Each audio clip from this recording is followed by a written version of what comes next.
Acupuncture, a system of integrative medicine that involves the insertion of needles into specific points on the body to elicit a powerful healing response through neurohormonal pathways.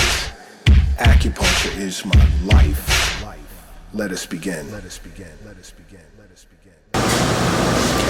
Hello everyone, and welcome back to my show. I'm Dr. Locke, your host and educator from Acupuncture's My Life. Now I'm coming at you right now from Toronto, Canada, the Cadaver Lab at Humber College. And I want to give a special thanks to Jeffrey Collins for allowing me to do this in the Cadaver Lab. And I'm pleased to introduce to my audience Pony Chung, and later, as you will see, Samuel Lowe. Now, the reason for this episode is to discuss the neurological relationship with the nervous system and acupuncture, and how acupuncture benefits you and stimulates the nervous system to possibly even elicit a neurohormonal response. Now we're dealing with the endocrine system. There's so much to acupuncture that a lot of people are unaware of. And it's my job to bring this information to you guys so that you can gain better or more understanding of what acupuncture is all about. But as I discuss the nervous system, I have here to my right Pony Chung. Now I've traveled the world with this gentleman, and I've been in several cadaver labs, but there's no cadaver lab like the one here at Humber College in Toronto, Canada.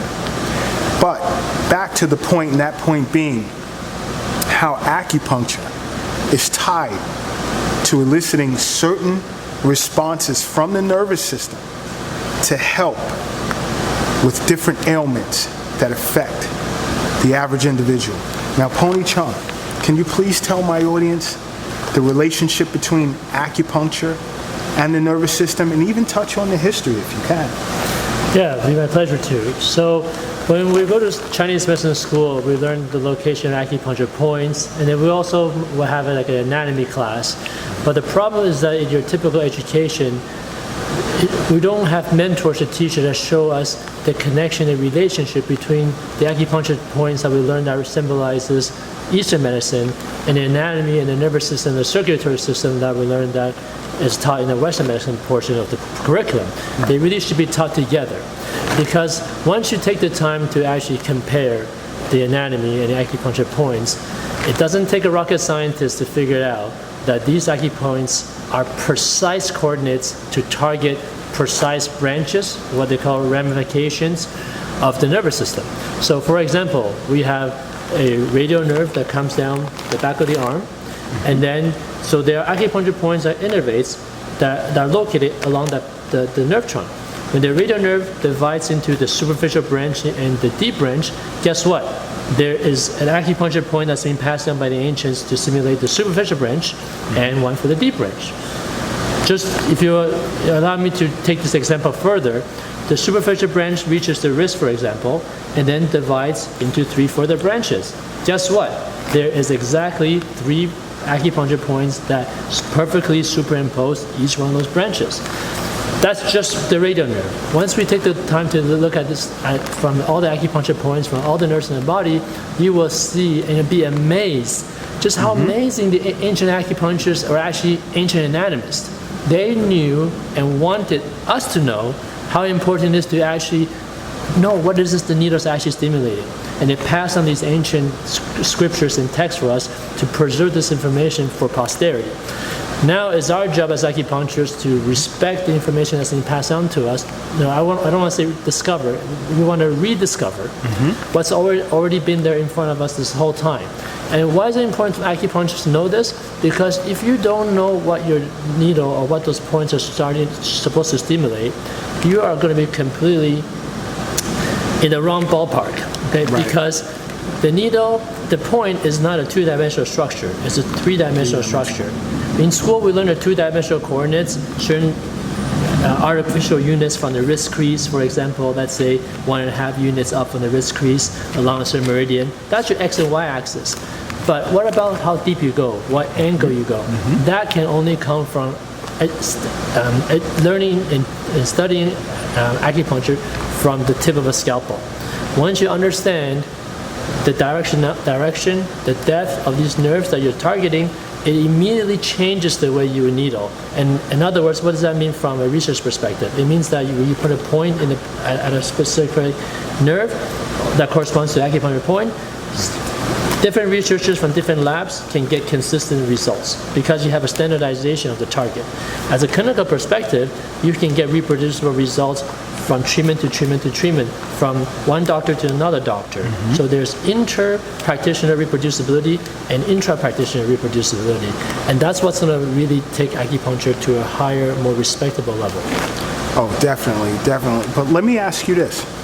Would you agree that it's best that acupuncturists attain some type of, or several hours of cadaver lab to accompany their school training? For sure. I think, unfortunately, historically, access to cadaver type of anatomical education is only available to Western medicine practitioners, dentists, MDs, chiropractors, MDs, and those in the holistic complementary medicine field has been sort of deprived of this access. Right. So this is why this program is so valuable, because it's open to osteopaths, open to acupuncturists, anybody that has a love for anatomy and that wants to understand how their manual work or the acupuncture needle work is affecting the nervous system, affecting the neurofascial system, the neuroendocrine system, the neurovascular system.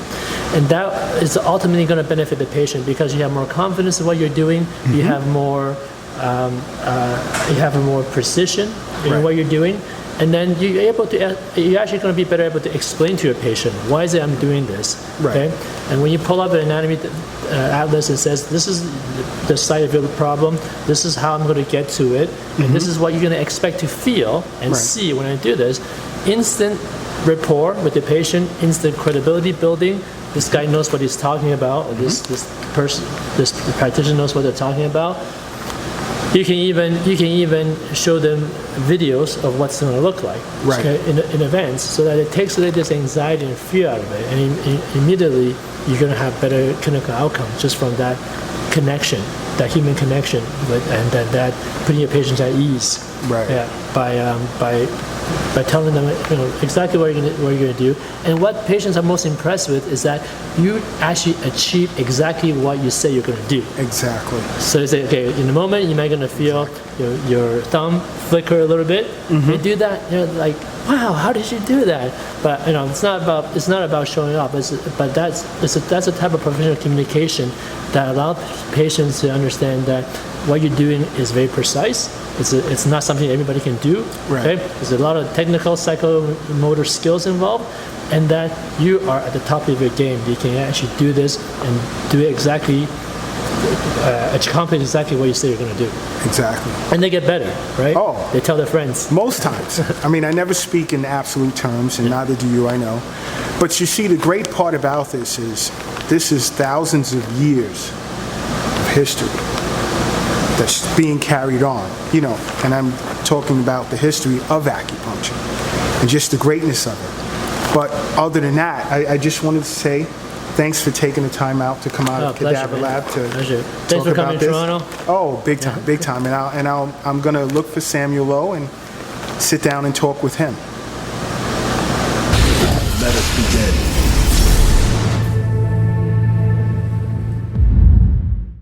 Also on my show, I have Dr. Samuel Lowe, who's a registered acupuncturist and also an osteopathic practitioner. Welcome to my show, Sam. Thank you for having me. Now, he also runs a very special program up here in Toronto, Canada, which is where I'm at right now. And it's a program that's called I Dissect.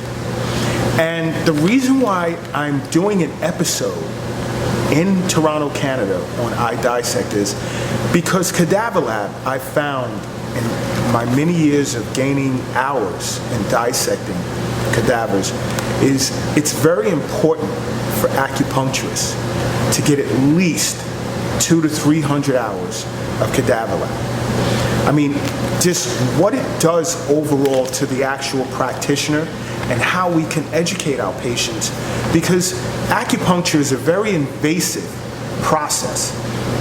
And as we're putting these needles inside of the human body, we should be able to explain to our patients what type of response we're looking to get from it. You know, because Chinese medicine is amazing. It's the oldest form of medicine on record, and its record dates back several thousand years.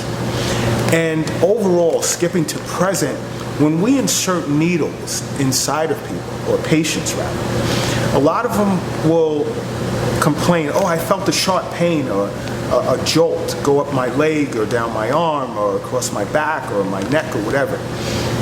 You see, Chinese medicine had a lot to do with constructing its medicine when it comes to acupuncture around neurological pathways. Now, a lot of times when you elicit a neurological response within a treatment session, it also follows up with an endocrine response. So really, acupuncture has a lot of focus on neurohormonal pathways relative to the healing process. Now, I've done Cadaver Lab with Dr. Samuel Lowe a few times, and he's very good at what he does, and he's taught me over the years, you know, how the nerves traverse the body and in what areas and the muscle response. But I want to ask you, Dr. Samuel, now, how do you find an acupuncturist benefiting from taking Cadaver Lab?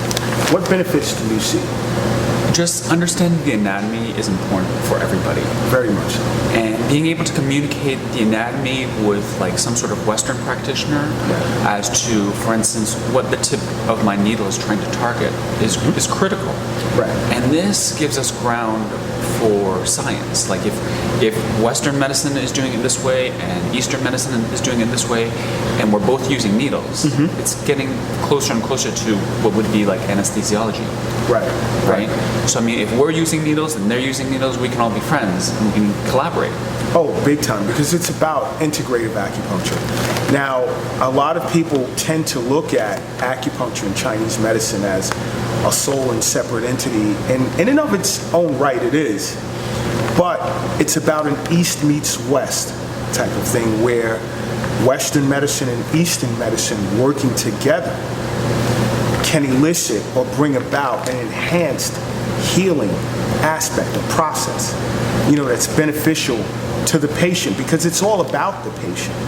But now, let me ask you, up here in Canada, Dr. Samuel Lowe runs a program along with Pony Chung called I Dissect, and you can find that on the web, idissect.ca.